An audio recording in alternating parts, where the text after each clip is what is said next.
What's up everyone? Today we have a video about how to get better at Edison Format.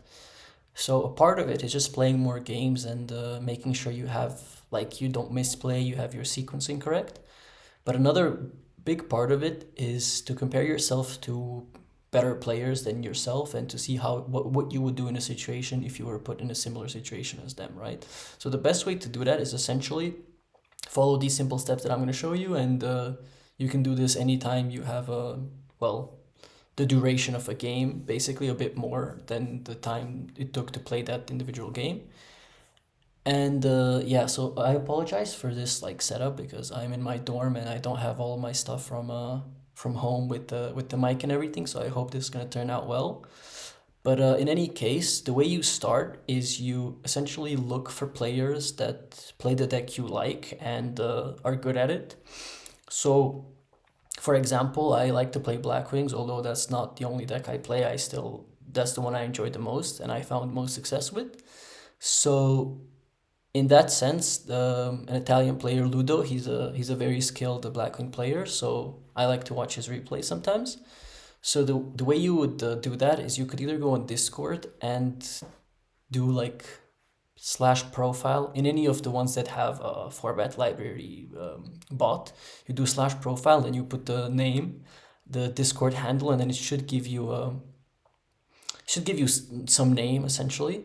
Then you can go to format library. I'm not sure if there's a better way, but in the URL you just go player. Exactly, like players, and then for example for Ludo it's like LR, but for other players it would just be /something, right? So for myself it's like red gadget with the line, and yes, of course for other players they have different names. Now if you do this, you can see their profile, and in fact actually on Discord you can even click a link and it will take you here, I believe. So in any case, you can see their profile, their decks, and you can see the finishes that they had. So, for example, here these are first place finishes, which means you essentially have more replays to watch. But you can just because they played more games. But yeah, you can click on one of these. So, for example, this one, I guess. So here, these are essentially the deck lists. Now I am paying for the membership with Format Library, but you don't have to do this because if you pick a winning, for example, like a player that won that tournament, you will see, I think, the top 8 replays. So that's already 4 matches, for example, in this case, right? One of these branches that you can watch. Now, yes, and you'll see their deck list as well. All of that's fine, but for example, we could click on a replay such as, for example, finals, semifinals. For example, this one. I believe this is against Frog, so it could be interesting. And yeah, you click on it. You get into the game. Make sure to click show hand only so you don't see the opponent's hand. And what you plan to do is basically whenever the player that you're watching is playing, you pause after their draw phase.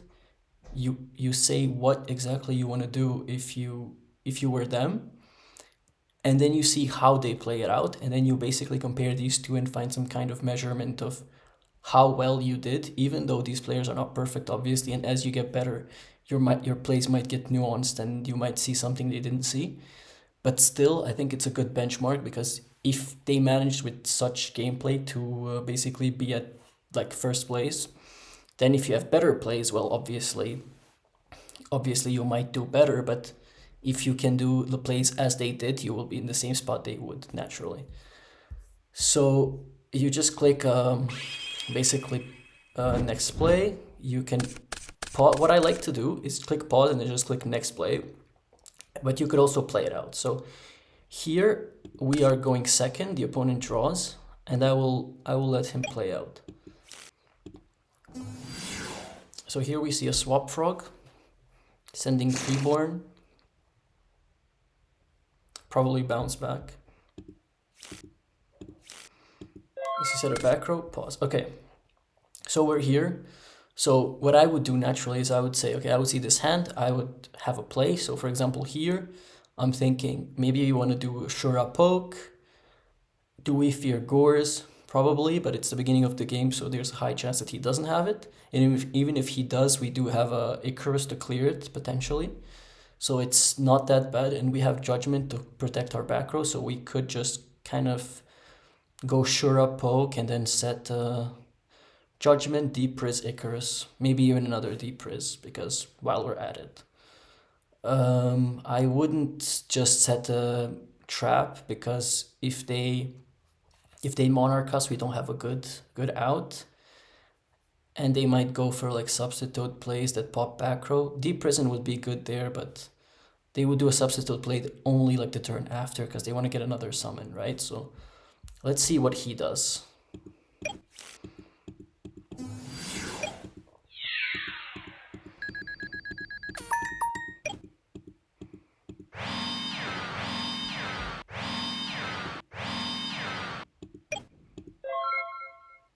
Okay, so basically what happened is Shura poke, set 4. Yes, this seems about right to me, and then that's kind of similar to what I said. And this is just an example of how you basically do these things. So we can just go next play. Another thing is that you can check for what the replays of the person he's playing against was. So you could treat this as going blind into the matchup, or you could actually see the deck and know he was on frogs, for example. And then you could make your plays be educated the same way Ludovico probably was when he saw the replays of his opponent. So maybe he's just he knows he's playing into frogs, right? So here we have a Treeborn sacrificing for Caius, and here we have multiple plays. So we have double Deep Prison set, we have a Judgment, and we have a Shura. Now there is an option to Judgment this Caius, which puts us at 4K. It keeps the Shura on field, but we do have double Deep Prison to potentially banish this Caius. So yeah, I'm not gonna make a call here, but you, for example, could make a call and then basically see what happens, right? I'm not sure I would Judgment this here, because we have another Shura, and who knows what we draw next. Trading, we could trade just 2 cards essentially for a Caius, which is not that great, but putting us at 4K and in danger of heavy is also not great. So let's see what happens. Okay, targets the Shura, and that gets through. So he elected not to Judgment. Special swap, discard dupe, okay. Think, thumbs up. Prio bounce. Okay, so now the fact that we didn't Judgment is great, because we could save the Judgment for a potential Shura play over this swap, which puts us at more damage. Okay, we draw bottomless. So for me, the play here would probably be summon Shura, try to attack, see what happens. This could be like a, oh sorry, you shouldn't do that, by the way. Yeah, this could be like a discard trap, or like a bottomless, no, not bottomless, the game one, but torrential or mirror force, I believe they play that. So yeah, I think you like whatever happens to this Shura, you have to Judgment, and then yeah, you can resolve the Shura essentially. Set the bottomless and see what happens. Now, of course, we can choose to set bottomless after this resolves, and we see what exactly happens. Go to battle phase. Okay. I think this Judgment is great now, because we essentially Judgmented for +1. And in fact, since we beat over this, it's a +2, and then we summon a monster. So it's +3.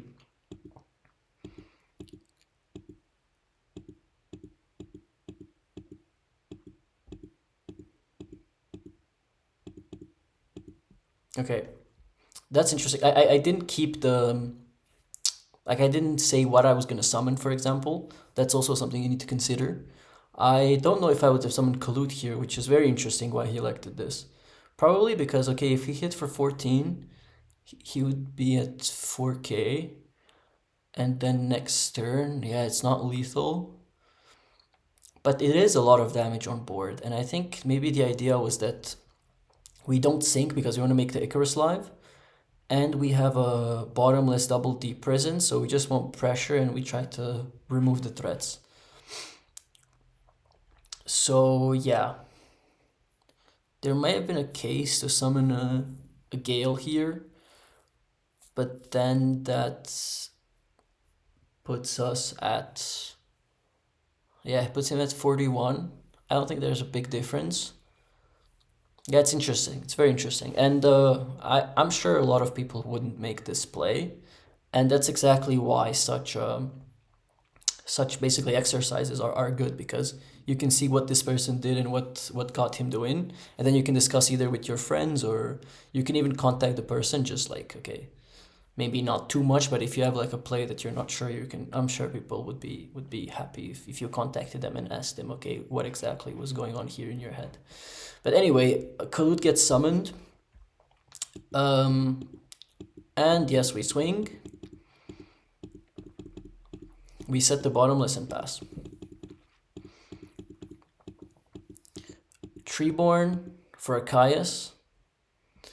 Here we have a few options. We of course have to let this through, but we can either bottomless now or deep prison the attack. Does he have a swap in hand? Probably not. So I think I would try to bottomless here, because I don't think this bottomless is going to get better. And if we ever get hit with the, but Unifrog is in grave, your deep prisons are better against Unifrog, and they were kind of the same against Monarchs, like they just banish them at some point. So yeah, I think I would bottomless here, for example. Okay, think, okay, bottomless. Set one back row, pass. Draw Whirlwind, again, not much we can do. We have to push for damage. I think I would just attack with the Kalut, for example. So I'm just walking you through the thought process of how to actually like perform these replays. Because like looking at them playing and then seeing after what you would do influences your decision. So it's always better in draw phase, say your play, and then afterwards you can see what actually happens. Okay, nothing happens here. So we have a Whirlwind and we have a Shura. So I think we definitely have to go for this.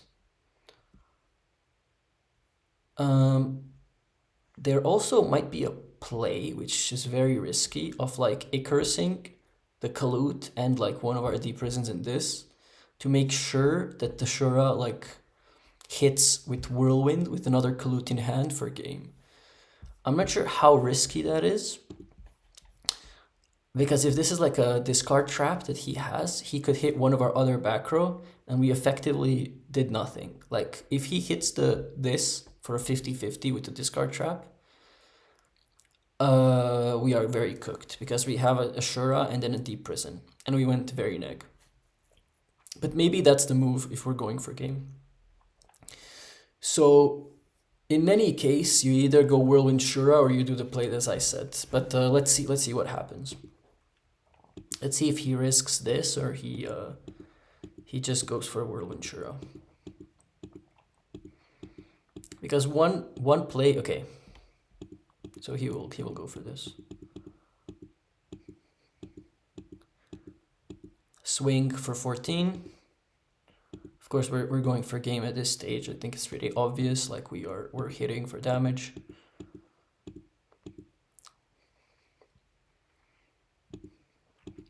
So the opponent's thinking in draw phase. He goes to main phase and goes brain con. We could Icarus our own stuff here, but I do not think it's necessary, because even if he goes like brain, like a Monarch, he is most certainly gonna hit like 1D prison, the monarch, so we're not dead.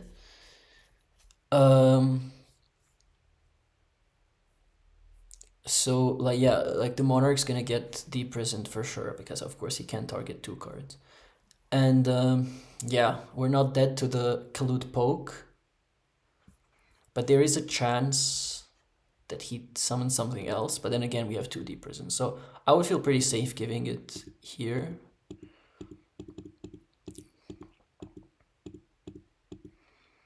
Because he doesn't have swap access. This certainly telegraphs either a monarch in hand or a substitute play. So he's gonna like summon, try to tribute, and maybe that's why he's trying to get him off the Blackwing to basically dodge the Icarus, right? Because you always have to play around Icarus when you do this kind of frog play. So yeah, he's gonna take. He's gonna poke, okay. I was just wondering how many bottomlesses in grave, because if he's thinking of monarching, okay, this is something we didn't discuss, but yes, like it's probably correct here to deprison, because putting ourselves at 800, no, not 800, 600 is very risky, and you don't want to get monarched or whatever he was trying to do the next turn. Like, I mean, not the next turn, but this turn just after. 1 for 1 for Fishberg. So yeah, there was gonna be a substitute play. He just summons it here in defense and passes here. Road. There's not much we can do. Just set road and pass. It's pretty clear.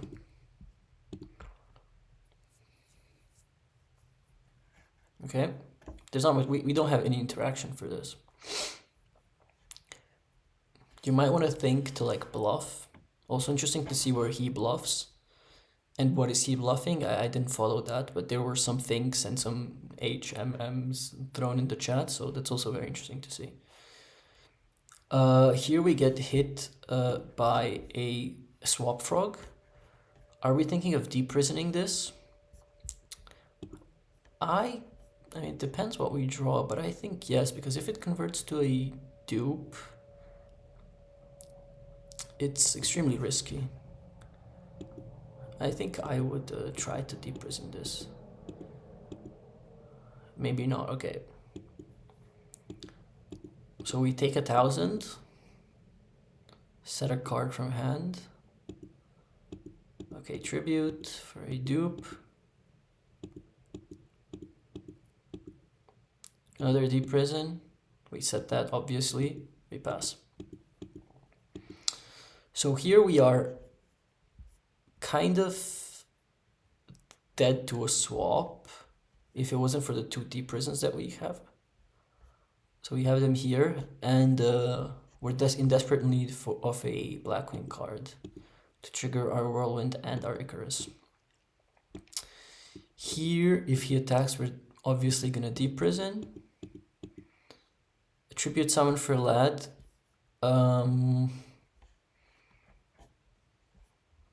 We don't have an out. We have an out to the Lad, but we don't have an out to game. Okay. Think, yes, double deprison, but he's gonna hit, yes, he's gonna hit with swap. So in any case, yeah, this particular game he happened to lose, but he did win the event, so probably the other 2 he won. I'm not gonna go through them, but yeah, I wanted to say also in siding, it's important not to skip this part. So just think about what you would side in that particular matchup, and then you will see if this person sided it. And obviously, like the side decks might differ, but you can see the side deck choices, and it's important to notice them, and it's important like if the ones you mentioned are in there. So like for example here you would side in Pulling the Rug, you would side in maybe Fossil Dyna, you would side in maybe all the Frog Hate, maybe Deck Devastation Viruses. So see if he actually has these in deck, and then that kind of confirms what you want to do in this matchup, right? So a lot of people ask, okay, how I side against specific decks. in edisonformat.com Discord. And yeah, you can just figure it out this way, like see what cards get put in. So it's very important to put in this work of like watching other people's replays, because I don't think anyone kind of gets better just by doing their own thing forever. I think you always need input, and the best way is to just watch what other people do. But in any case, this is basically the way you do this. So you find the name, you find the player that performs well, you find their profile and format library, you find the replays, you go draw phase, your play, you see their play, next, draw phase, next, draw phase, next. And then you get like maybe 5 to 10 of these per game, 3 games, that's probably 15 plays that you could have gotten, well, correct with the quotation marks, because there's really not something that's correct, but something that you could mimic, some gameplay you consider to be right if they won. Now that's a whole other argument, that sometimes you can win and play badly, but then at the end of the day, we cannot really do much about that. But in any case, I hope you enjoyed this kind of content. And again, yeah, I'm sorry I don't have my usual setup. But in any case, I hope to see you in the next video, and everyone have a blessed day. Peace.